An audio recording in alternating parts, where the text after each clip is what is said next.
part of the Earglue Media family of podcast.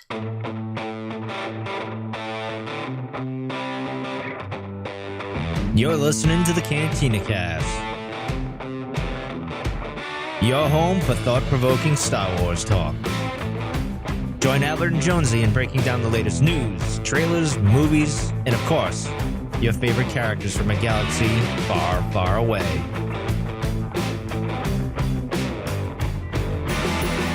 Hello, everyone, and welcome to the Cantina Cast. My name is Albert Padilla, and this is episode 320, Old Friends Not Forgotten. Wow, it's too bad this isn't episode 420. On 420. 420. Imagine if we pulled that off. Oh, no. That's been terrible. That would have been a miracle. I mean, yeah. I just thought of that off the top of my head. Sorry, I didn't mean to interrupt. You interrupted me. Let's start this whole... No, we're not going to start the show over. It took this is 30 minutes to get this thing going. Yeah. Welcome to the Cantina Cast. If you hadn't heard, I'm joined tonight by none other than the Dark Lord of podcasting. He's one of the original Lost 20, and he didn't want to be here tonight. So welcome to the show. No, Mike Rondo. I really didn't want to be here. It just kind of happened that I happened to be here. Because, you know, like I'm like the Darth Maul of the Cantina Cast. Yeah.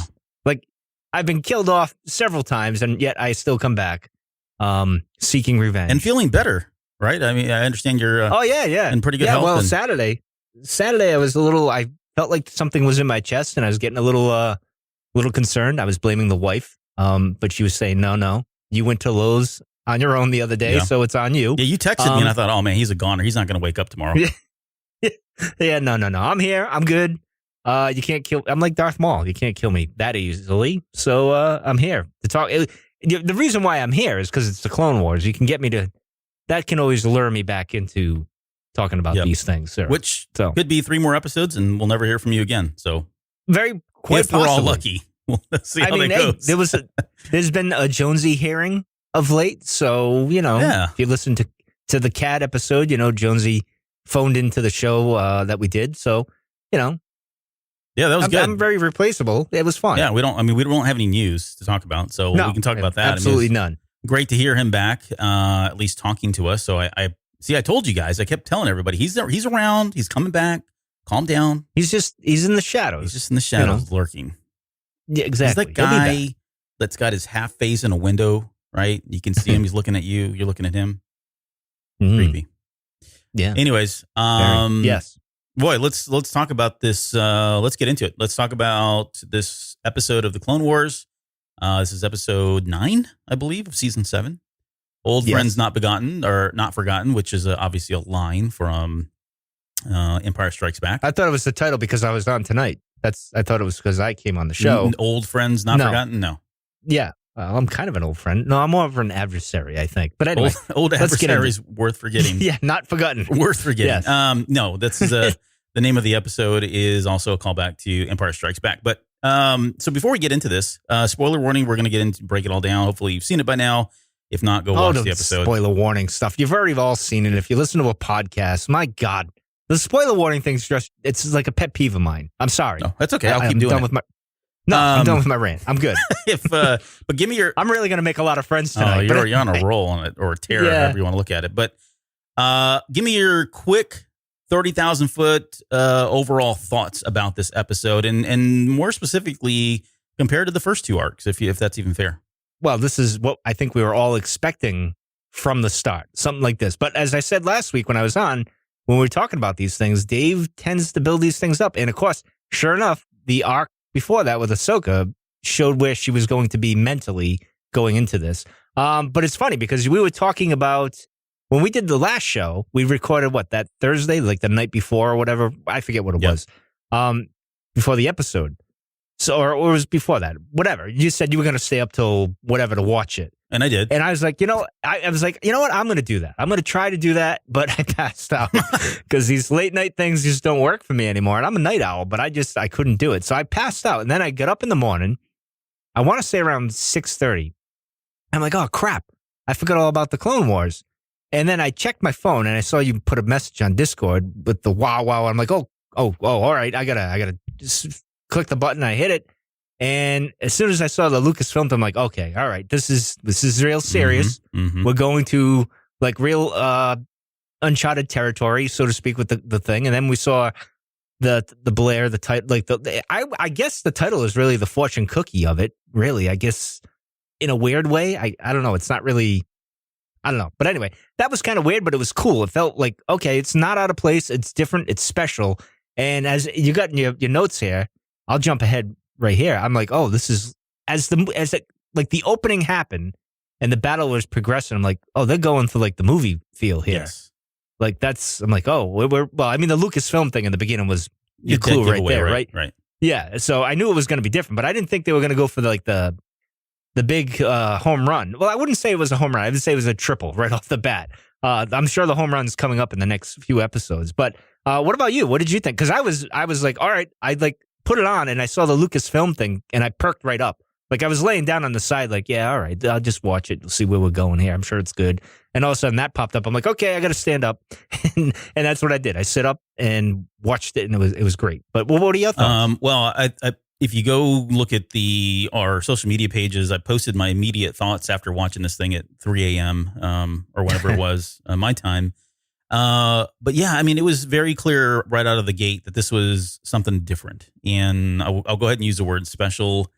It felt, I think in what I posted was this felt more of an event than it did a series of episodes. And I think at the time, what I was trying to say was it felt like a movie. It felt very similar to when I saw the Clone Wars movie, like the very first one, right before the episode started. Very similar in terms of how it felt. And not to mention there's parallels, which we may touch on here. I don't know. But there's parallels to that original Clone Wars movie, which was kind of nice to have it kind of start with a movie and end with a movie, right? That was all there. I think it was the other my overall thoughts too were just it felt like we jumped right in to what I was thinking would be like episode 2.5 or maybe episode 3 I thought this would be like mid 2, right? Yes. Like the second arc, like halfway through. Like that's where you would be like, oh, all right, the big battle's happening now and things are happening and Anakin and Obi-Wan are taking off then. But nope. Yep, they pulled the Band-Aid right off. Just ripped it right off there. Hair and all. Yeah. Yes, they did. So, and I thought that was a good move, but go ahead. I do too.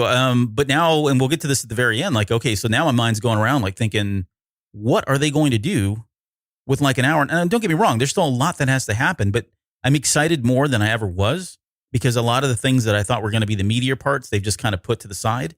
And they weren't, not to take anything away from them. I thought they were impactful. I thought they resonated. They stuck with me. But this isn't the end, right? He's got something big planned. And I won't spoil the titles because the titles are already out there for the next 3 episodes. So I'm not going to spoil those on the show. But there's a lot that could be read into the titles of these episodes. So and if you've read the Ahsoka novel, you kind of know where we're some going. Of it, sure. So, but yeah, those are kind of. But there'll be surprises to say the least. Yeah. But yes, the going back to the logo. I mean, that was just. I mean, come on. I mean, they're just pulling at my heartstrings, and that also. And I'll jump to the very end of the episode, where the last thing you see right after it's over was created by George Lucas. Yep, and it's its own single kind of line phrase. It's right there, smack dab in the center. I mean, that's just Filoni paying tribute to his mentor, the master, right? His master. Yeah. The red logo was cool. We'd seen that before. I think we've had a red logo with Maul before in the past. When they did the R2 arc, we had the blue logo for Clone Wars. So it's not uncommon. Well, I guess it's not common, but it's not the first time they've ever done it. So which was cool. But man, and then the music at the very beginning, like they start off with the main title of Star Wars, which again is another that was smacking you, punching you in the face that this is a movie. Yeah, that was when you really. I mean, the logo coming up, you're like, okay, I gotta focus. I stood up, and then you hear the fanfare. You're like, oh, we're getting serious right off the bat. Like I didn't think we were getting this level serious. Like I thought we were gonna get like maybe Mortis arc type stuff. Yep. But this just went up way more than that. It went up to 11. But yeah, and then all of it, the music throughout, which we'll touch on here in bits and pieces. I thought the animation is probably the best they've ever done. And see, the only thing with the animation that kind of bugged me, not the Kenobi scene. I felt was with Anakin and his hair on the bridge. Yeah. I felt it was going too much, and it made me think of way back with it's Rebel Force Radio now, but back when they were doing the Force cast and they do the Clone Wars roundtable, and they criticized the animation long ago. So this is how I'm dating myself, that the hair would never move. I felt like this is Dave like poking fun of Jimmy and Jason and saying, hey, we made the hair move, so to speak. Because I don't know, I just took it that way. It was goofy, but it just made me laugh because I was thinking back all the years of watching the clones and talking about the Clone Wars and stuff. It made me laugh just that brief moment. And Dave's kind of sneaky like that. He would throw like some kind of little Easter egg that only meant something to so many people or whatever. Inside joke. Inside story.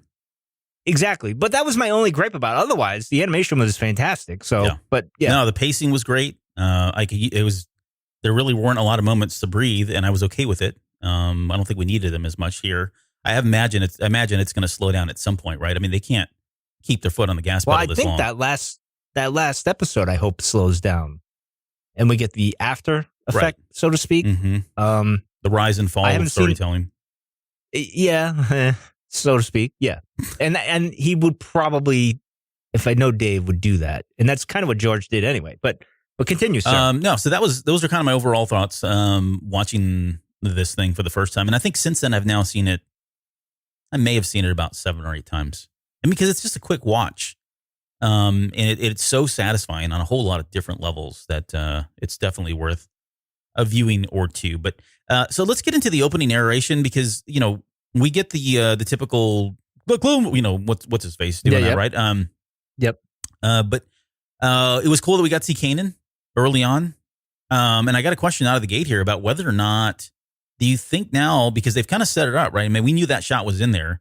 But do you think we're going to get to see what happens to Kanan now? Because, again, I'm predicating all this on the fact that we've already pulled the Band-Aid off. We're already in the Siege of Mandalore. Maul and Ahsoka are about to fight. We saw Aayla Secura. We saw Plo Koon. They're getting staged for the moment in Revenge of the Sith. That scene with Aayla was like 2 seconds before she gets killed. So, I mean, it's about to happen.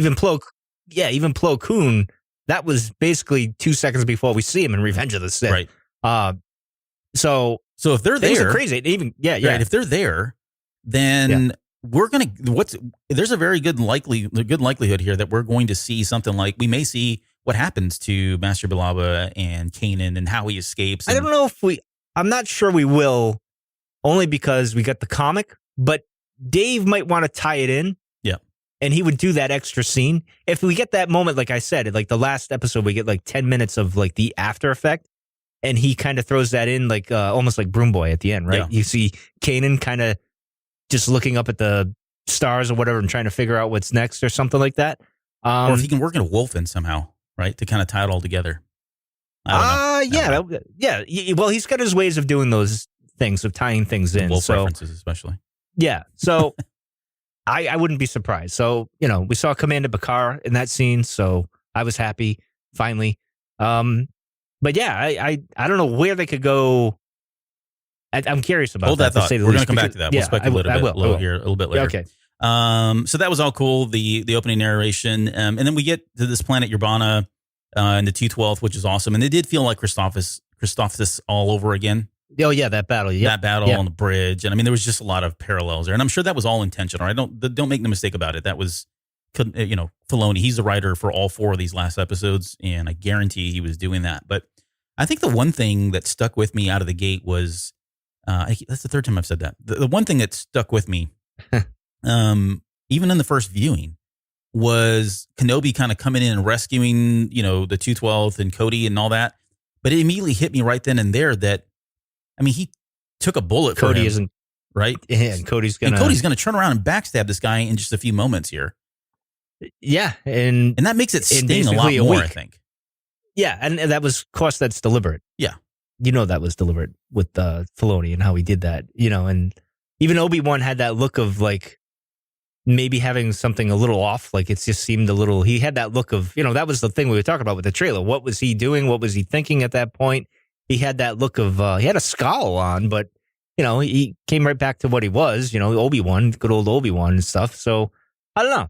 It is, well, that's what they were doing with that whole opening minute, the showing Plo Koon, Aayla, moments before their death. And then, now we get this, right? Yeah. Like, this is setting up like another knife in the back. so to speak. It is. It's very much what it is. It stung then. It's going to sting even more here very shortly. But I'm going to throw this question at you. I know we've already talked about it. We've already answered it. So if you've listened to our CAD show, you've already heard this. But for the sake of those that probably saw CAD and went, what the heck's that? I don't want to watch that. I don't want to listen to that. And have chosen to listen to this episode because it is strictly about Old Friends Not Forgotten. I threw a question out there about whether or not you felt like Cody has his chip removed and whether or not we would see him follow through, or if maybe we get some kind of alternate explanation. I'll call it a redemption of sorts. Some way that maybe Cody knows that he removed the chip, but he's following orders still because he's a soldier, or he did not remove the chip. He removed the chip, but he went through with what he did in Revenge of the Sith and purposely tried to not kill Kenobi and allow him to get away. Any chance of that happening? You could take it. You could take it that way. Or because when he says fire right away, right? Sure. And the trooper that shoots it, he's not the one who's shooting the gun. Yeah. The trooper misses Kenobi. So it's almost like maybe he removed his chip and he kind of, didn't do the thing. I'm trying to give him a benefit of the doubt. This is hard, man. Yeah, but here's the thing. When you go and Kenobi's trying to get away, he's very agitated when he tells that, keep looking. He knows Kenobi's around. Yeah. So just keep looking, right? Right. I always took that as like he's mad and he can't figure out why he's mad because I think he regrets it. Or he's struggling with it, but right? He's struggling with it. And I would love to see something, again, 10 minutes after with each one of them kind of resolving something or showing Cody that, maybe having a conversation. Well, he wouldn't have a conversation with Rex because Rex, getting out of Dodge. Fakes his death and gets out of Dodge or whatever. But something, or maybe Rex communicates with him or something. I don't know. Because you would think, in my mind, Rex would try to contact some of his brothers that turned, right, or didn't turn, or whatever. He would try to somehow. There's a mystery there that needs to be solved at some point, and I'm going to leave it at that. So, but yeah.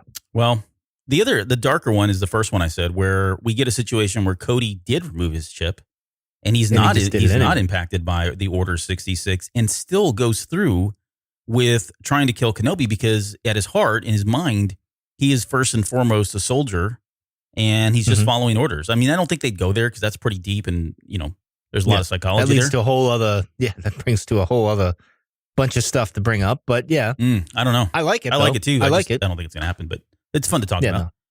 No. All right. So enough about Cody. Let's talk about Anakin's grand entrance here. You mean the God entrance? The God entrance. He's like, I'm right here. He just went, what are you doing down there? He's like, I'm OP. I'm like, really? So now we're going to go into this moment of like, you're like the chosen one, right? We're going to do this, which should have been done throughout the whole series. It's just like, there's some inconsistencies, especially like with the mortar sock. He puts the son and the daughter on their knees. Yeah. And then 5 minutes later, he's weak near them. So it doesn't make much, but anyway, storytelling. If you've already fought the daughter and the son and brought them to the knees, I mean, come on, what's going to really happen to you, right? Exactly. So I thought it was cool. It was something to see. It's finally it's like Dave saying, you know what? I'm taking the wheels off and I'm going to let Anakin be Anakin. Like just kind of like, I'm OP, I'm cool. But that would be his swagger though, right? That would be his kind of walking in, dodging the thing and then doing his little plan, so to speak. So I didn't have a problem with it. No, I didn't either. I think, and I think it says... Other than the hair, but that's other it. than the hair, right? The Jell-O hair. Yeah. Yes. I think it speaks to a couple things. There are some parallels here with like, the Skywalker, legendary Skywalker running out to the middle of the battlefield. I mean, I think of Crate. I think of Luke standing there with those ATM-6s around him, right? And it was very reminiscent Jake Skywalker, of it. Yep. Okay. We've seen that before. Okay. We saw it in, what is it? Not Dark Force Rising. What am I thinking of here? The comic books. You got me Dark lost Empire. there, sir. Oh, okay. Dark Empire, where Luke walks out. Yeah, and he's just standing there in front of AT-ATs and all that. The same kind of thing, right? He's just walking in the face of danger and nothing's happening. I also thought of like the Chirrut Imwe moment, right? Where I'm one with the Force is with me. And he's just kind of walking and they're shooting. I think the droid says we can't hit it. Like there's something that's intervening, something that's like getting in between those blaster bolts and making him go in a different direction. He's just kind of able to walk that way. But I think it's kind of that. I think it speaks to his maybe level of the Force and all that.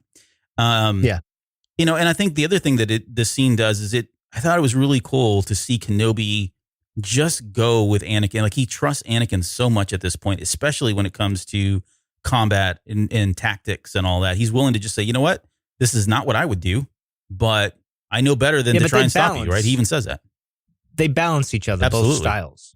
That's what makes them such a formidable team, because Kenobi is, I guess, for all intents and purposes, by the book and is tactical, but Anakin is the I don't know what you would call it, the wild card, right? So, because he's going to do, him and Rex are going to do, and even Ahsoka are going to do things that are a bit unorthodox to get the job done.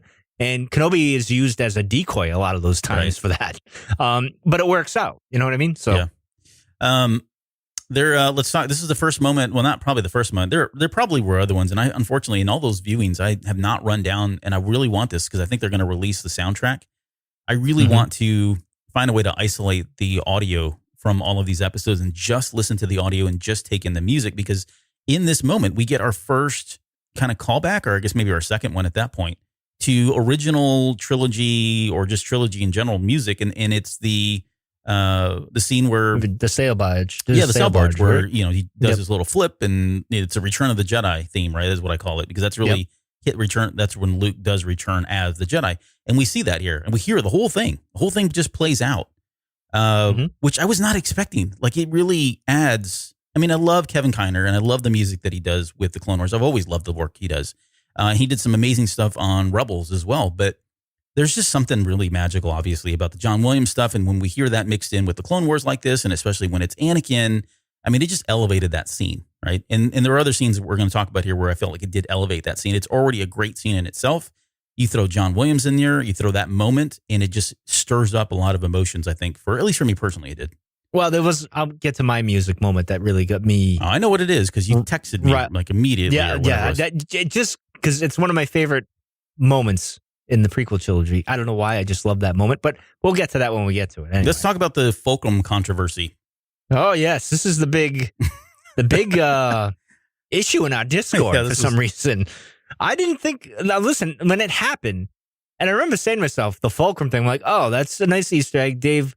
That doesn't exactly make a lot of sense, because you would think if Anakin's involved with this, and they know Fulcrum's the Rebel spy or whatever, the network or whatever in Rebels, you'd think he'd say, wait a minute, didn't I create that whole thing way back in the day? And I should probably investigate that, because Ahsoka used that once, and we haven't really found her body, although she's supposed to be dead, blah, blah, blah. You know, that whole thing. Yeah. So that was my beef with it. But at the end of the day, I was like, you know what? Who cares? I was fine with it. I'm like, you know what? I've seen worse in storytelling with Star Wars, so this is fine. It's not a big deal. I thought it was a nice callback to Rebels. It wasn't that big deal, but you kind of reasoned it pretty well. Well, I hope. Thank you. So, so let me fill in the holes there, or fill in the gaps for anybody that's wondering what the heck we're talking about. It wasn't part of the Discord conversation.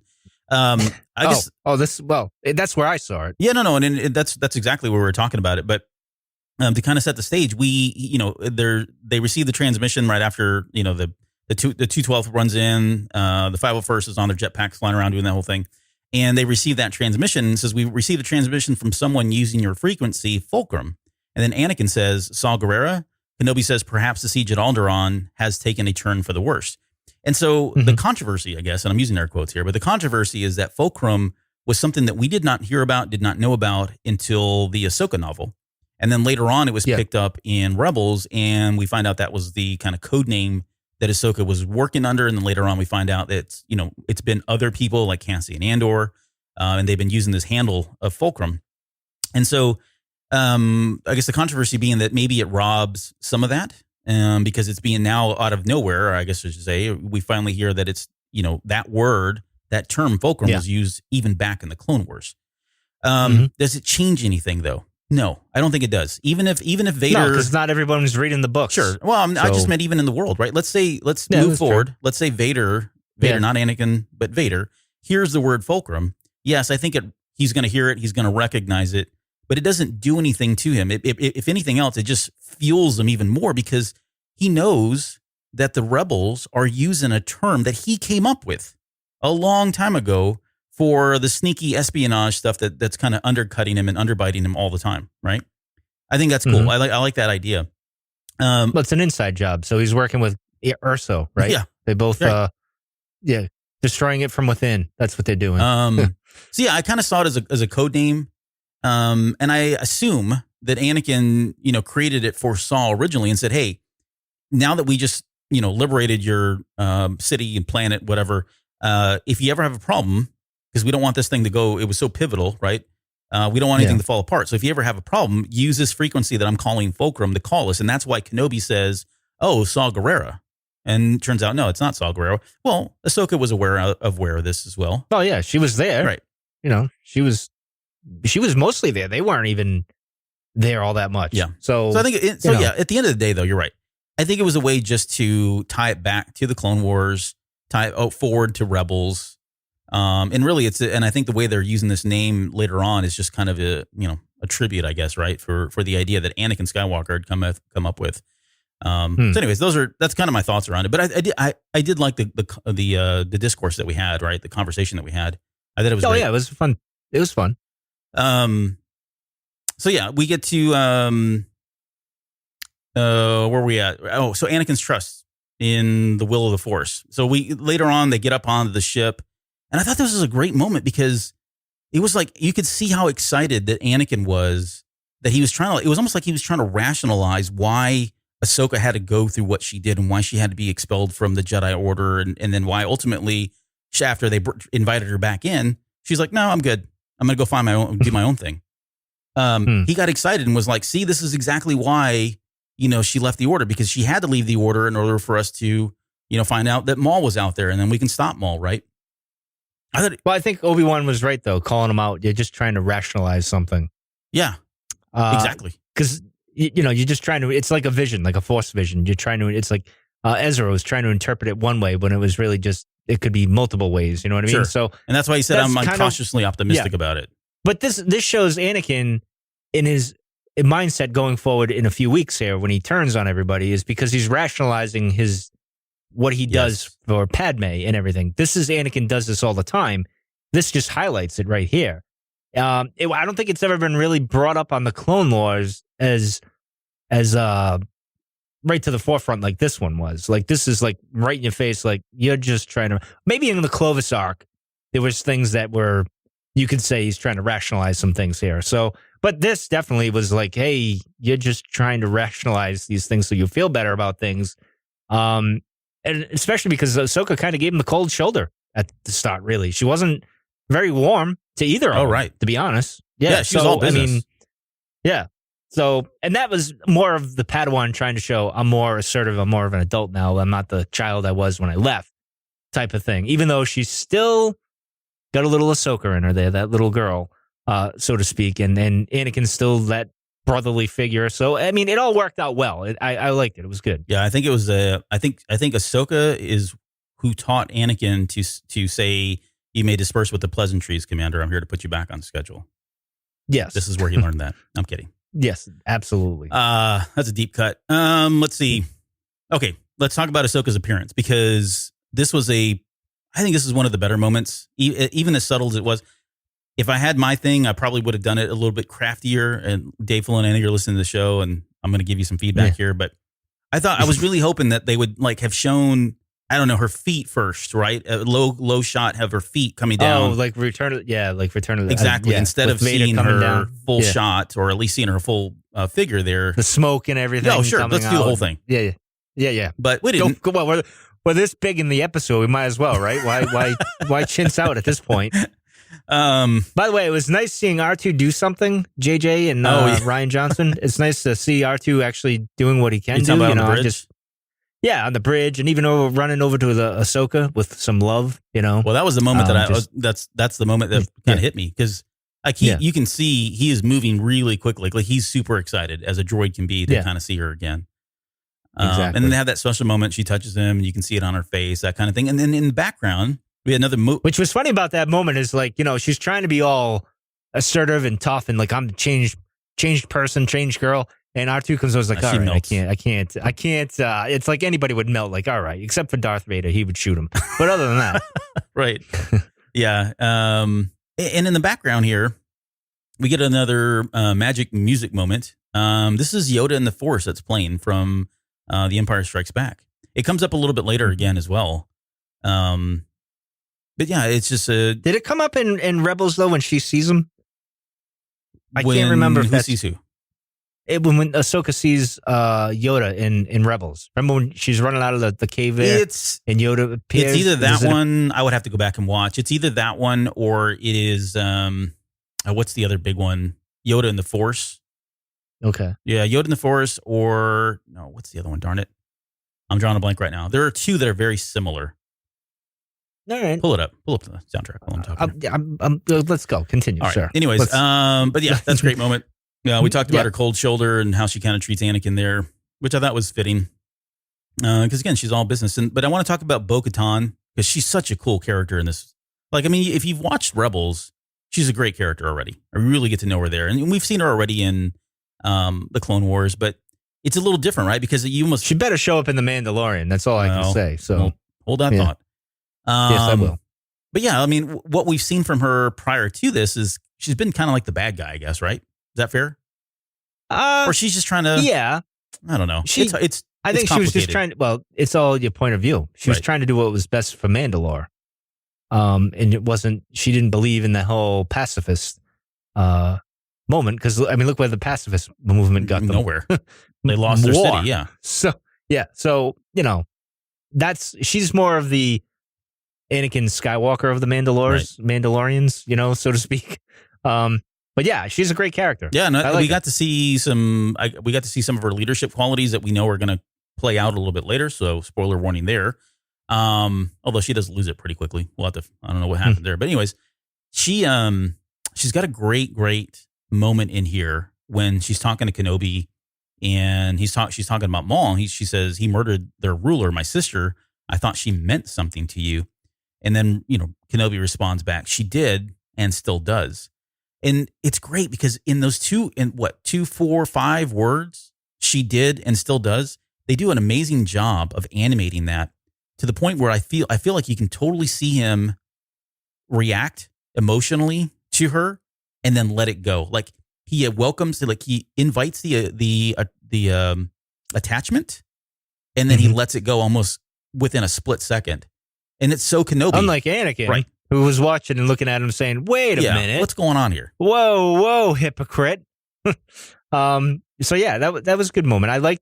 I was really proud of Obi-Wan here because he's like, you know what? Don't play that whole touching on my heartstrings card. No, that ain't going to work. So no, we're going to do what's right here and don't push that button because that's not a good button to push because, I'll get crazy.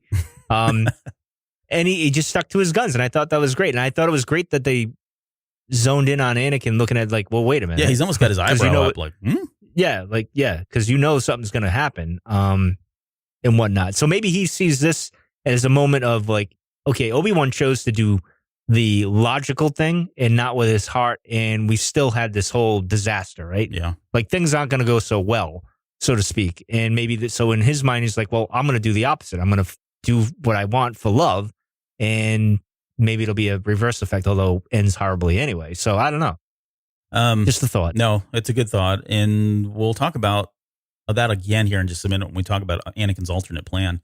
All right. So we get into Commander Ahsoka. And so, we saw this. This is the clip that we had out at Celebration. She's walking through the hallways or saluting her, calling her sir, which is always weird, but still happens. And, he has that great line where he says, it doesn't matter to them. It's a sign of respect. He says loyalty means everything to the clones. Which is ironic. It is. But, you know, that was another knife that was getting set up. for later. Yep. Yeah. And then, I don't know. This is I think if anything, when I go out and I'm on the Twitterverse and social media, if I had to just generalize a lot of the feedback, I think a lot of people said the same thing, that this scene where, she walks in and you see it in her eyes, like how just flattered she is that they've, colored their helmets that way. A lot of people felt like that was a pretty powerful and emotional moment at Celebration. And here we are a year later, and it was even the same, if not more powerful, right? I think it moved a lot of people that had already seen it. Like, we've all knew it was coming. We all seen it. We were expecting it. And, it still did something. So Well, I thought it was cool, but I was waiting for the sabers. Well, they teased you on that one. Yeah. But I was, when the klaxon rang and we get what Obi-Wan says and all that. That's when I'm like, oh, this is where it really hits the fan because we've just ripped the big Band-Aid off here because this was kind of like the thing. When are they going to take off and do their thing? And well, we decided to do it halfway through the episode or, 3/4 or whatever you want to say. Right. It was done pretty quickly and we're all like, oh, we're going this far. And then we learn what the 501st was divided. So that makes up for sense. What happened. Okay, that's a good, clever way of doing that, Dave. I applaud you on that. That was a good retcon, so to speak. That one you pulled off very well. So yeah, but we can talk about all that. But go ahead, talk about the look. I thought it was cool that they did that, but I'd already seen that, and I knew I was emotional then. I wasn't emotional. I was like, can we get to the sabers thing in my mind because that meant more? But, we'll touch on that here. Just quickly because who was it? Kenobi or somebody mentions that Shakti was sent to protect the Chancellor. And yes. Now, correct me if I'm wrong, Mike, and maybe you know. I took this as a callback to the original cartoon. And that's the only thing I can think of. Because we had the scene. What didn't we not have a deleted scene out of Revenge of the Sith where he kills her? Yes. Well, General Grievous kills her. General Grievous is right. But there's also one where Anakin kills her. Yeah, that's what I mean. There's one that I remember her meditating. That was the unfinished one. That wasn't even. She tries to convince him otherwise, and he just says, "Yeah, whatever." Boom, dead. And then the Grievous one, he stabs her in the back or whatever, and all that stuff. But she was protecting the Chancellor at that start. So do you think we're going to see it? Do you think they mention that as a casual reference, or do you think they'll play that out? I think that was a reference to there was a Clone Wars series before us, and it was awesome, and we're paying tribute to it with this small nod to them, almost like saying that moment that we see there is actually canon, with the whole with Shakti and the Emperor and not the Emperor, the Chancellor and everything that happens. It's almost like Dave saying, yeah, it's kind of canon in my book. Because in the old days, I used to watch 1, 2, and then them, and then 3, and continue on with the thing. Because they were really good. I liked them. Yeah. So I like that now. That was really exciting. That whole scene there was great when they walked in and he says that. We get the klaxon because I love that sound. It's like one of my favorite Star Wars sounds. You hear Obi-Wan saying, the Chancellor Grievous is attacking Coruscant and Shakti was protecting the Chancellor, but we haven't heard from her. Yeah. Now, you can take it as like Grievous did kill her. Okay, you can take it that way too. The deleted scene there. So you could look at it that way as well. But that whole moment was like, oh, crap. We're there with Order 66. Like, it's going to happen now. Like, after all these years of wondering where we were going, I remember, back before they canceled the series, oh, what's it going to lead to? When's it going to end? Where's it going to end? What point? Blah, blah, blah, that whole thing. And we were getting there. And then all of a sudden now it's like, yeah, we're there. Hey. And they ripped the Band-Aid off very soon to get there. But anyway. Well, and so my only final thought here is just whether or not, so Shakti is a character that if you only watch the movies, you probably have no clue who she is. Yeah, fair? If you watch the TV series, though, The Clone Wars, you know a lot about her. She was featured in a number of episodes. And we don't ever get that closure. And I'm wondering if they do go here, would you want to see it? Do you think or is it by the numbers where we're going to tell you about something and then we're going to show you, right? There's a lot of feedback from Star Wars for doing that. You know me, I like a little mystery. So I'm good with it being kind of ambiguous, like kind of like whatever. You make up your own conclusion here. But then again, with this, because we've speculated since the Revenge of the Sith, of what's happened to her, and with both cartoon series in a sense, well, why not just show that? Maybe, I don't know. I'd be fine with that. Maybe show her in the temple, show that deleted scene. Yeah, exactly. With Anakin, why not? I'd be fine. Actually, I would be. It would be interesting if they showed Anakin in the temple, going crazy, because we didn't see him really in the temple, right? No. We just saw him march on the temple. So do you go in the temple? So again, okay, we're jumping around, I know, but remember earlier on I said, okay, there's an hour and 30 minutes ish. They've got to fill with something. Are we going to get some of this stuff? I don't know. I maybe. Okay. Good chance. I'll say we are, you say we're not, and that way we can come back to everybody and say, told you we were right. One of us was. Which is usually what we do. All right. Let's talk about so this next scene here with Ahsoka's view on the Jedi. This obviously was a big payoff, I think, from the Rafa and which Trace. is what the point of that whole Exactly. thing was. Yes. I mean, yes. was her eyes being opened and, having a different viewpoint of the Jedi, and then going back and saying, you know what? That's, even though people think that, Ahsoka can probably try to change that. I mean, I think that's kind of what I got here, was that she was now on a mission to like rectify a lot of this stuff and really open up everybody's eyes and slap them across the face and say, look, snap out of this. This is not who we're supposed to be. And I need to get everybody back in line. Not that she's going to take it upon herself, but that's kind of what she was saying in this moment, right? Well, yeah. And she pulls a little Anakin on him, saying, the Chancellor needs you, right? Like getting a dig there and saying, well, that's not fair. And she's like, I'm not trying to be, which he wouldn't, right? So it's like, hey, the student has become the master, right? I thought that was a great play. It was interesting. It showed her more mature that she was. And I think this rattles Anakin a bit. Like, because, he thought she was going to come back and things were going to kind of be the same. And she's a different woman now. She's a different person. And kind of he is a little bit too. So, like, things are a little bit, but he thought, that familiar face, he was very chummy with her. They've been through a lot of things. I think he thinks in his mind that, this isn't, you're not supposed to be snapping at me like this. Like, we were supposed to be like, hey, great, we're back at it, that type of thing. And that didn't go that way. So I think that takes him back a little bit and just adds to his stress in the next week or so when all things go crazy. Yeah.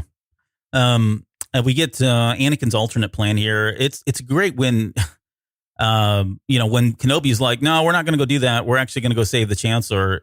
You look at that. She looks at him, like gives him like the evil eye and says, and basically says, you better fix this like now. I can't even believe what I'm hearing, that you're going to allow this to happen. And then it almost feels like he's on his heels. He's like scrambling, trying to come up with clever ways, thinking on his feet, to figure out how to make this work, right? Because he knows, on one hand, he knows he's got a loyalty towards Palpatine and the Jedi Order, and those orders are the requests that they make. But on the other hand, he's got Ahsoka back for the first time in a very long time. He wants to do well with her. He knows what she's been through. That's his Padawan. I mean, there's a lot of reasons why. So that he bends over backwards to try to make this work and says, well, and Kenobi pushes back and says, well, no, she's not a commander. She can't take the 501st. So he's like, oh, I got a better idea. Why don't we put Rex in place? Like, he finds a loophole in the system, which is a clever way to explain why the 501st is divided, like you said earlier. It all kind of works. I mean, I think it's great storytelling. You could call it retconning or whatever. I think that's probably fair too, but it's very natural. Like, it makes sense, right? It's a very pragmatic approach to kind of explain some of these things, I think. Kenobi makes a comment about Maul. I thought that was great. See, that was Dave, like, answering, like, saying, like, being the fan and saying, he doesn't seem to be dead. That was great. That was like him channeling the fan, and like, maybe this is what he said to George at one time. I don't know. It was interesting. I liked it. But just before that, he mentions that, well, here, okay. So I want to go back to the whole relationship with Satine, because he goes through with this plan. He didn't have to. He could have continued to push back, and he could have just held his ground. And I don't know. Knowing Anakin, he probably would have done it anyways, right? Or found a way to help. Well, I think that's like, he realizes they're going to do it anyway. True. So find a way to do it. I'm fine with it. Just do it. So here's where you were. Do it goes back to that whole, they're going to do it their weird way. Obi-Wan's going to do it his way, where he all he wants them to do is just do it a way where I can say, from a certain point of view, councils, the guys on the council, the Jedi Masters, it worked out. We didn't break any rules. There's nothing to see here. Exactly. That's all. That's all he wants. No, that's kind of where I was taking it. I mean, I don't think you probably won't agree with this, but I think there is still I know you said he buried it, and that's, being Obi-Wan Kenobi, that kind of thing. But I really feel like, had this been anybody else, I don't think he would have. I think he still would have put his foot down. I think Satine plays a part in this in some way. Oh, a little bit. And I think this is why he's more lenient, like, with it. Like, definitely, like, yeah, all right, go kill him. Yeah, right, exactly. Or capture him, so I can deal with him later myself. Yeah, something like that. So yeah, there's a little bit of that, I think. I'm sure that button was pushed, and it's one of those things, you push it and it takes like an hour, and then it just like gets at you, and then you kind of like, just go do it, type of thing. So I think that's what happened. All right, so they get the approval. They're going to go through with the plan, and then finally we get your moment. We get Anakin's gift. And Yes. he presents her with these, better lightsabers. In the background, we get the music playing again. This is Yoda's theme, which was the other one. I don't know why I struggled to remember that, but it was Yoda's theme. It's okay. We're old, so we can forget these. It's all the same. It happens. So you got Yoda's theme and then Yoda and the Force. Totally different themes on Empire Strikes Back soundtrack. But anyways, we get that music playing. So a lot of questions here, really, that kind of come to mind. And so, Mike, I'm going to go off script just really quickly because one of my sons who's in quarantine, I can't see him. He lives with his mom, and so I only get to FaceTime with him. And he had asked me the question the night during FaceTime. He's like, "Hey, how come these lightsabers were blue?" And was one of them Anakin's lightsaber? And if you look at the lightsaber, the way the blade is, I mean, I don't know. Maybe it's in my head. I get where he's coming from. If you look at those things, they look very much like Anakin's lightsabers, and that's by design. I think he tweaked them, modified them. He made them look like his own to some extent. I think that's probably fair. But I think what he was also talking about was he knows that in the Ahsoka novel, those lightsabers were green because we've talked about it. And now they're blue here. So is this one of those things where Pablo says, well, if it happens in the show, then it overwrites what happens in the novel kind of thing? Or do you think we're going to get some explanation as to why she starts off with blue lightsabers, but then ends up with green that we hear about and get buried in the novel? I want to say we might get an answer at some point. I think it was trying to make the symbolism she's a Jedi Knight finally, so to speak. Like she's a protector, a defender. And that's kind of what the blue symbolizes in a way, right? It's the green was always wisdom. In my you're going to Legends stuff now. Yeah, I'm going into that stuff. So I think it was just to show that like the torch had been passed and Anakin tweaked them the way he wanted it. Now, she could bleed them. Maybe they'd turn green on her. I don't know. I haven't heard Dave say anything on this No, yet. I haven't either. Because I was looking for it today. Well, the other day when they did the declassified or whatever, the download thing, and I didn't see him say anything about that. I am curious about it. I'm okay with it, honestly. But I don't know. It is weird seeing it with blue and not the green. Yeah. In my mind. Oh, absolutely. Yeah. It's like Luke in Jedi. I mean, as much as he held that blue lightsaber, when I think of Luke, for whatever reason, I always think of the green lightsaber. The green. Yeah. I think it's very telling of Ahsoka. Well, her character is very similar to Luke's. I've always said that. Her character is very closely mirrors Luke with struggling between light and dark in a sense. Although Ahsoka's more light, obviously. Sure. I don't think the struggle in the early days, there was that struggle. But she kind of, after that, like with the daughter and the Mortis arc, she kind of found her way there. But I don't know. I think we'll get an explanation. Maybe she tweaks them somehow. I don't know. Right. Maybe she had them and she's going to put them back in. I don't know. I guess we'll have to find out. And it could be as simple as they just decide to go with blue because it looked better and all that. Who knows? It could be very simple. Yeah. So anyways, thanks, Albie, for that question. All right. Last words to Anakin. This was See, I don't think this is the last time they speak. I'm going to say that it is. I'm going to say it's the last time they see each other in person till we see them again. I get the feeling there's going to be a calm in between somewhere. Probably right before he goes to speak with the Chancellor at the opera. Well, that would be pretty cool. Here's my thing. Okay. And again, this is all opinion and perspective, right? But when this moment happened, and I just posted something about this last night, I could tell immediately the way everything was framed. This was Dave doing his poetry stuff that he learned from Lucas. He was framing these shots very similar from the Rebels to what we saw in Rebels when they meet up again. And I saw somebody that had already done that afterwards. After I posted a little image of Anakin in this scene, and then Anakin with his helmet cracked in half and his eye exposed in Rebels. But I feel like if they did have another conversation, it would undo, for me, I think it would undo the power in this moment of them. This is their last thing. And it also robs them of the fact that, if you think about it, he's been waiting for Ahsoka to come back for a very long time, right? Well, relatively speaking.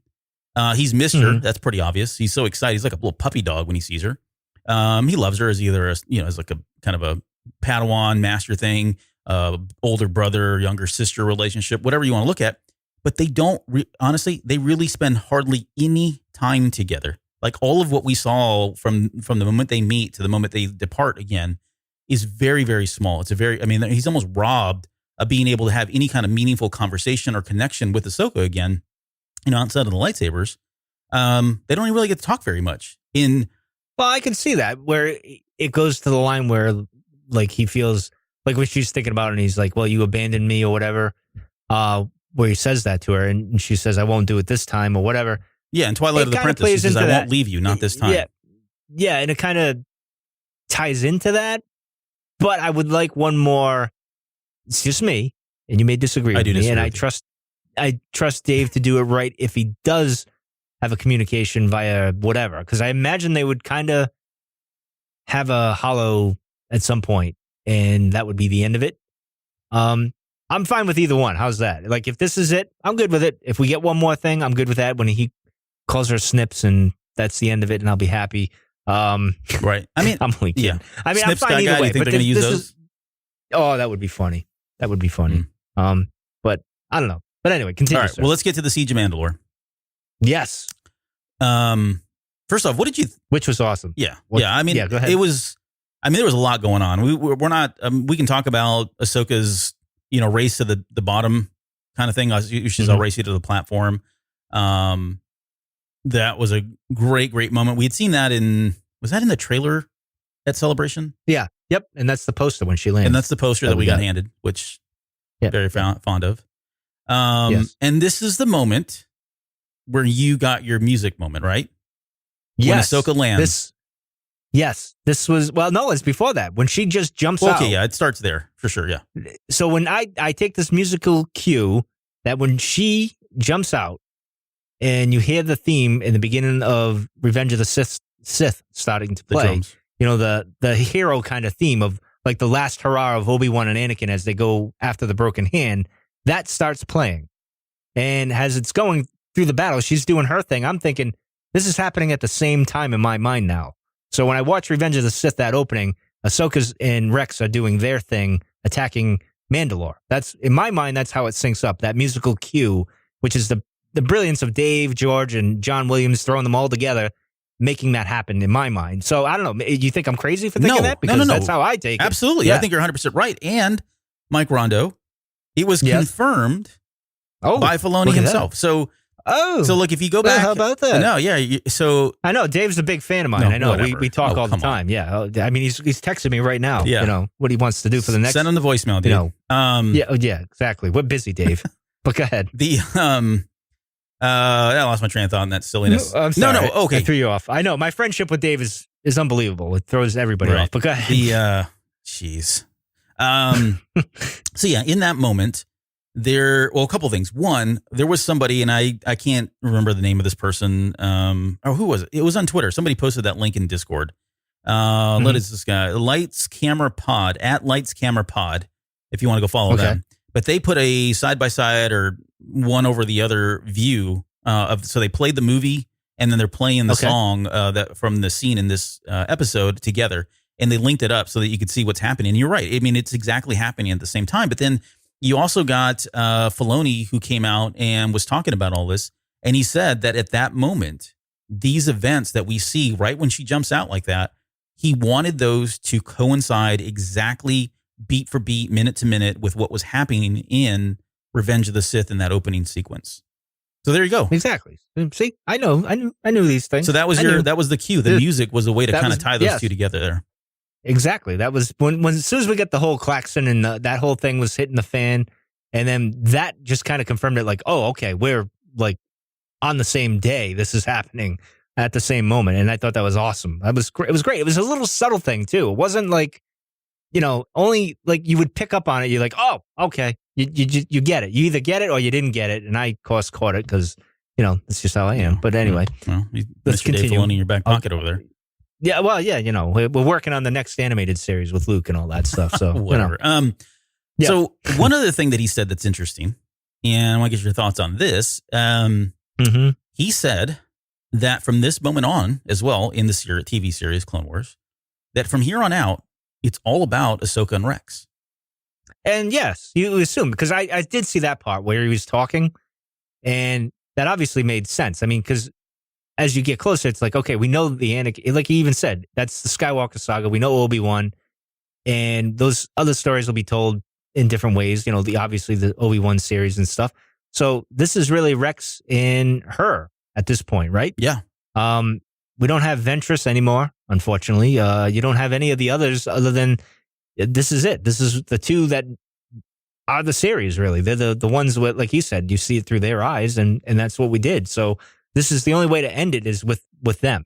And it's perfect. And it syncs up great so far with the Revenge of the Sith.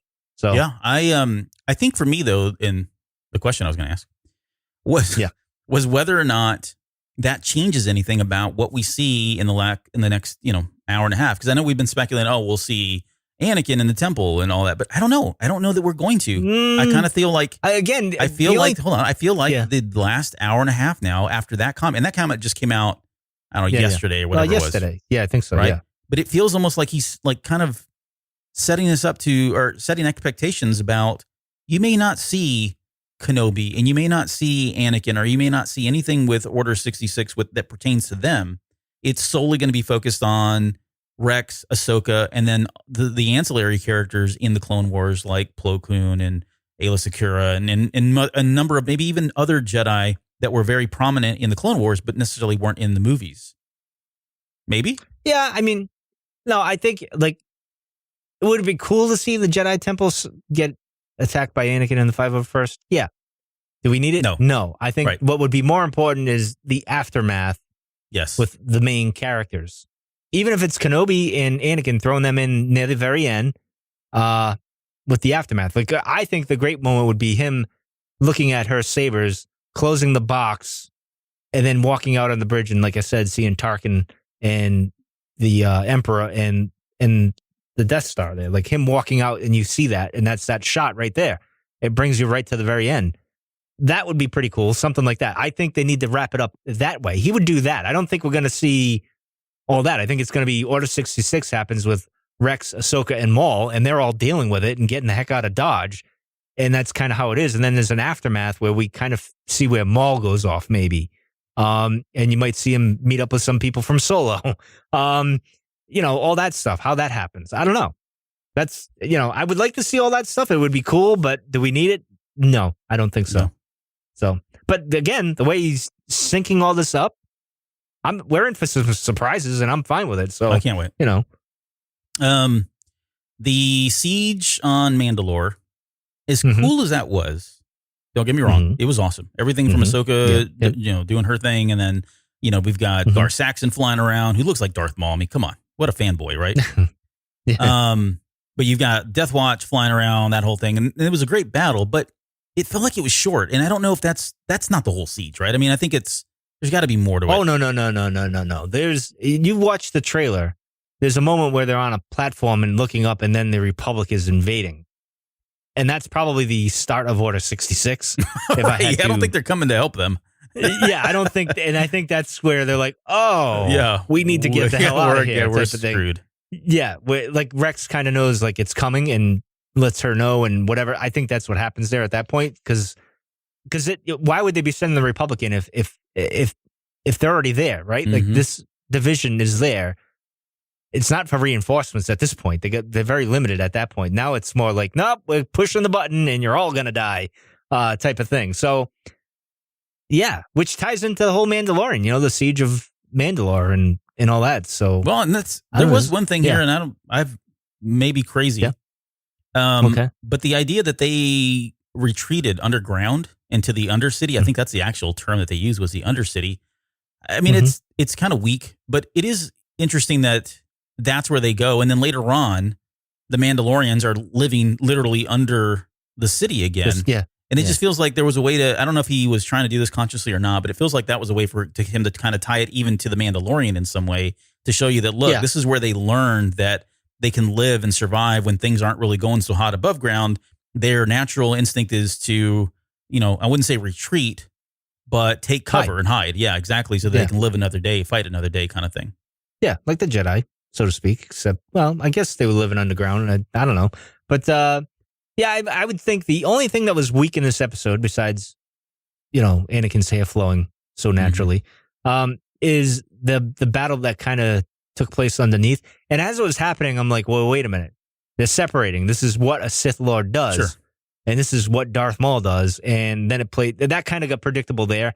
And, then when you saw Bo say it's a trap, With a trap. famous Star Wars. Yep, exactly. And that whole thing happened. And you kind of knew it was going there because he divides and conquers. That's kind of what he does, right? That's what he did with Obi-Wan and Qui-Gon. So that's his MO. But yeah, in any case, that was when they were under there, it was kind of weak, but it sets up for what's to come this week. So it is what it is. You had to have like a crescendo, I guess. You like a little low point there and at the episode. But anyway. Yeah, there's and we didn't talk about Bo-Katan. We've already said it, but I thought it was a pretty shining moment for her, especially when she enters into the throne room, I guess, for lack of a better term. I don't know. We've never called it throne hall, dining hall, whatever that is. Yeah. But yeah, getting to see her and the Night Owls and those that are following her, I thought was pretty cool. We got a lot of her character again. Where I think it's Almec that says you were never the politician your sister was, and I think it was either before or after she almost blows his head off, which is great because I think she's truly. I mean, those are great characteristics you'd want from somebody like a Mandalorian leader, right? Call back to some of the old Mandalore characters that we know and love. So that was good. We talked about the trap. And I thought it was cool. I mean, I like the way it happened. It was very Aliens, where they were getting separated and then getting picked off one by one, that kind of thing. And it ends with the line that we've all heard with, I was hoping for Kenobi, why are you here? Yeah. I think the question I had, though, here was why is Maul? Well, no, not why is Maul. I don't know. It seems like so all of this was just his master plan. Do you think Kenobi would have fell for it? I guess, right? Had Kenobi showed up, do you think Maul was smart enough to put this plan together that Kenobi would fall for exactly the same line of events and lure him down there? No, because Kenobi knows his moves. And Maul knows Kenobi's moves. Yeah. So I don't think it would have been a chess match, and it would have been, because he knows if Obi-Wan's coming, guess who else is coming? Right. So, I don't think that at all. I don't know. I don't think Obi-Wan would have fell for it. So, because they tried it before, right? Where he shows up and all that stuff. I've been waiting a long time. He's fire burning around him and everything. So I don't think so, because I take it to what Dave did in Rebels, where it's like these two, they know each other. There's only one way this is going to end, and it's going to be quick, and it's going to be decisive, like boom, like that. Because he showed where Obi-Wan knows this guy's moves. He knows what he's going to do, and that's why he defeats him in the end. Like he does that one quick shoop, and that's it. He doesn't fall for the head bop thing with the fist or whatever. So, yeah, I don't think he would have fell for it. All right. Maul's arrogant like that, though. He thinks he can beat you that way, but he gets inside his own head and screws up. Yeah. All right. Well, it ends there. And it's a great ending. Don't get me wrong. I mean, I know that sounds very unceremonious in terms of how we just ended the show or ending the show, but that's how it's meant to be. I mean, it's a huge cliffhanger. Like we don't know what's going to happen. I mean, we've seen bits and pieces. It looks like they are going to engage in some way. And if our predictions are right, that'll get halted and they'll probably team up with one another, like we've talked about already on 2 episodes. You know what I'm hoping, though? You know what? I'm a little speculation. I'm hoping. And as I saw the episode happening with the other Mandalores that are with Maul and everything, and I kept looking for the armorer.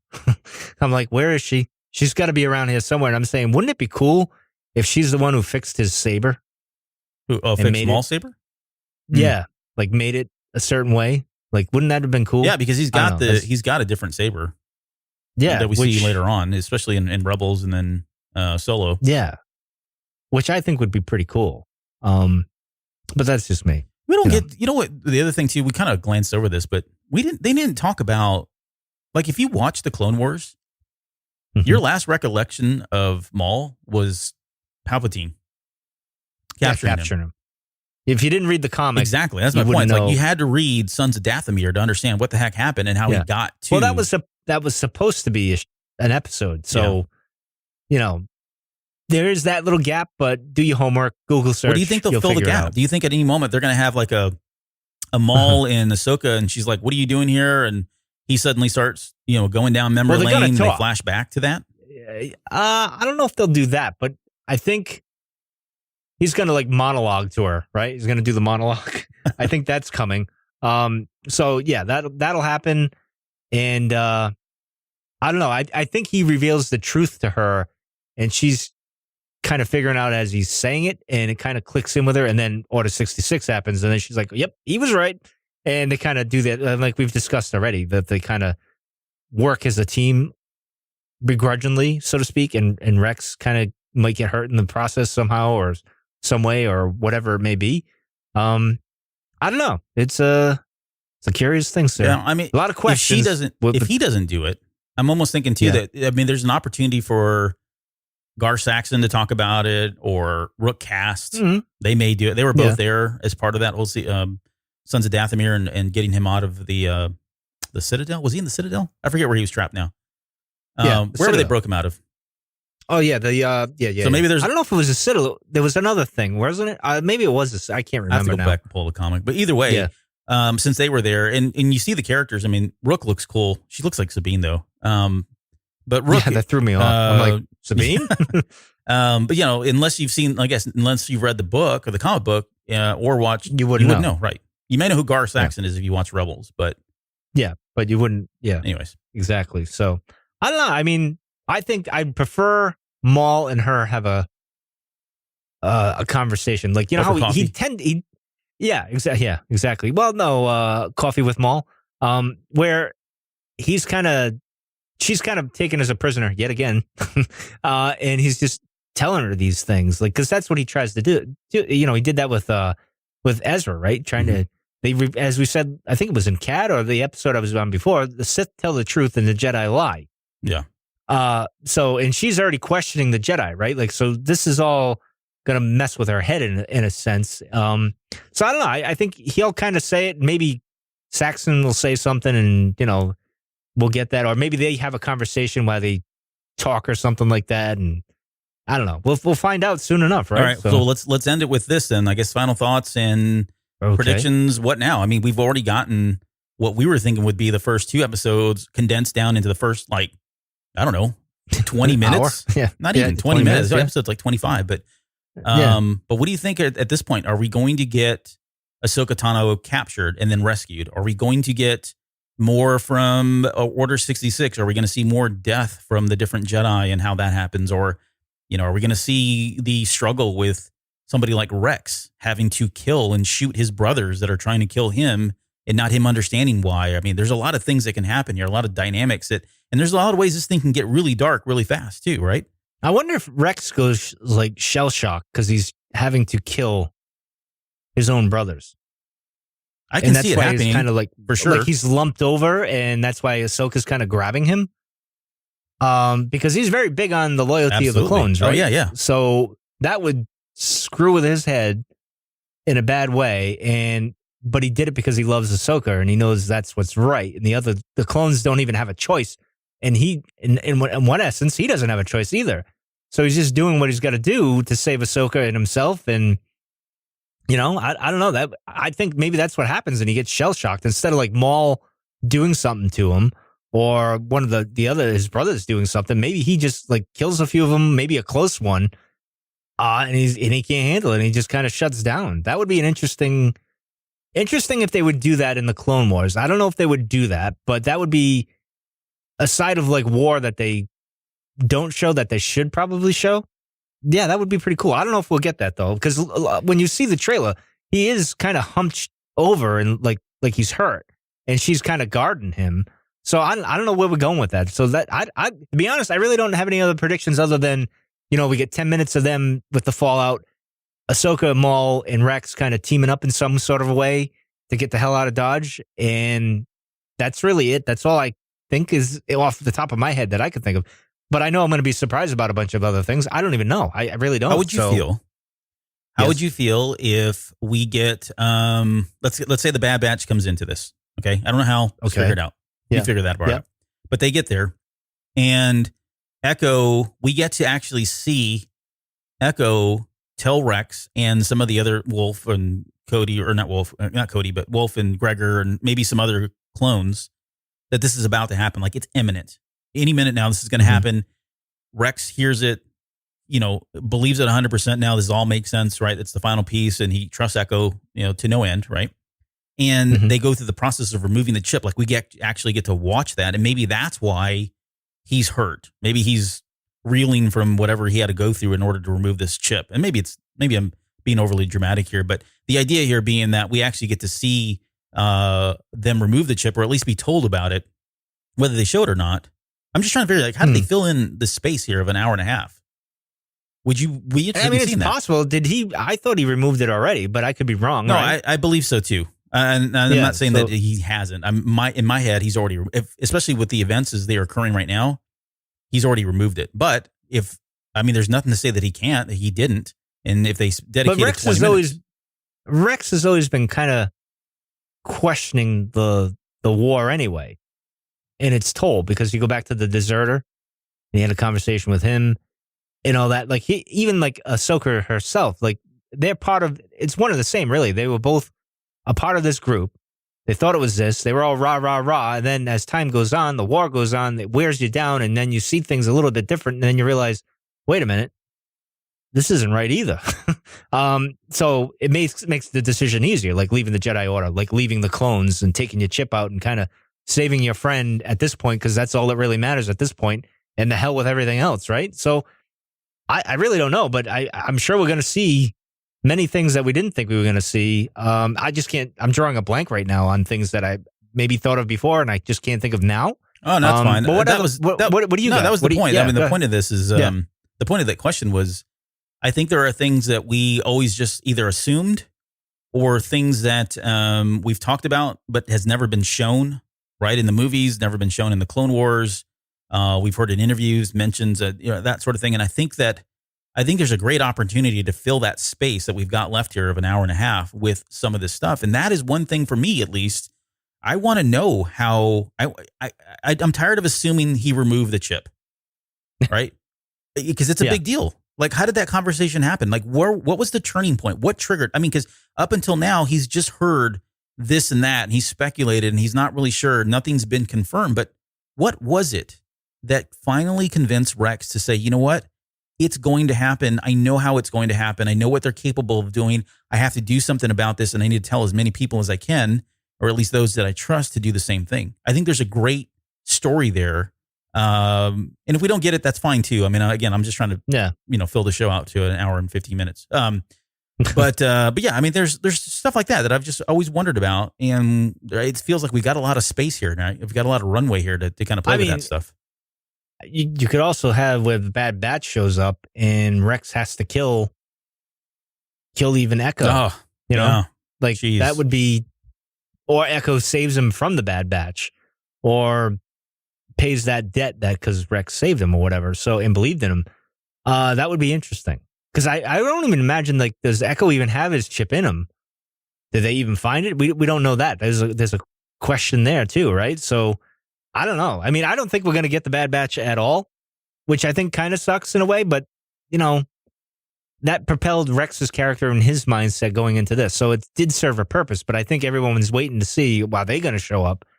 I don't think so. I mean, it could be. I don't know. Yeah, I mean, the way I envision, and this is my fanboy theory here, tinfoil hats on.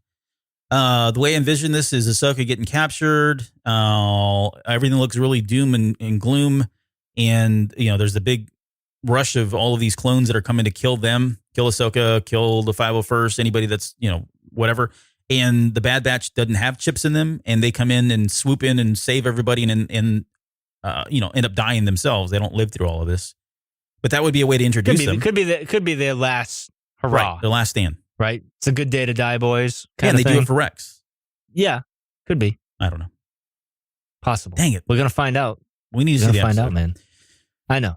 Well, soon. I mean, I can't even imagine what we'll see this week. So, last week was kind of an eye-opener. And then this week, I don't know, other than Ahsoka maybe being captured or Rex saving her when coming through the thing. I don't know, to be honest. So we shall see. All I know is we're going to have them probably in episode 3 of this arc in the throne room there where Satine died. And that's when things are going to hit the fan. Yep. And it'll be fun. Yeah. And so, we'll just end with this, I guess, is this episode was, I think, everything we were waiting for. I mean, this is the final. This is the finale. Don't get me wrong. I mean, I'm not taking anything away from the first 2 arcs, but this is what we've been waiting for. This is the main course. Those were appetizers, if you will, or maybe this is dessert. I don't know. One of the two. Okay. Any other thoughts here? Nope. Let's get out of here. I want to try to get out of here. Before we go, just a quick shout out to @RothenBG. I don't know if it's Rothenberg. Is it the quarterback? What's he the quarterback of? Roethlisberger? That's him. That's Pittsburgh. Okay. That's not him. Yeah. This is Rothenberg. No. Anyways, welcome to Discord. He just joined us very recently, so thanks for popping in there. It's secretly Dave Filoni. He joined the server, so that's not true at all. Yeah, no, that's true. He's a Pittsburgh fan, so that's his thing. Yeah. Right. Yep. Totally. I'm going to see if I can get Mike to not come on to the show next week or this week as well. Oh no, I'll probably be on the next 2. Well, you're going to leave it. You're not going to join the 4th one. I mean, if you're going for 3, then you're all in on 4. Sorry. Now I got something special for 4. I'm not going to spoil it right now. Oh boy. I'll be here when I'm here. I'm either going to crawl out of the depths like a cockroach, like Maul, or I'm just not going to. All right. We'll see. You're terrible at staying away. But anyways, all right. Well, we're going to end the show there. We'll see you guys here. The next episode, spoiler alert, 321 will be the very next episode of the Clone Wars, and we'll continue to ride this out until all 4 are over with. So last thoughts before we go? None. Great. Awesome. We'll see you guys next week. Bye.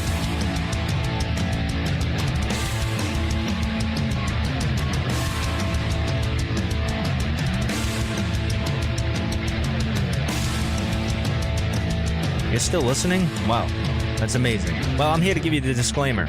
Normally we do a big, long, drawn-out disclaimer thing saying what's what and who's what and all that other stuff, but I think you guys kind of know that Lucasfilm and Disney have no affiliation with us at all, and we have none with them. We talk about Star Wars, which is their property and all that other good, fun stuff, but I think you can tell which is our stuff and which is their stuff. If you can't, well, then send a lawyer to send an email to me, and I'll be glad to chat with them. Other than that, you know what's what, so that's your disclaimer.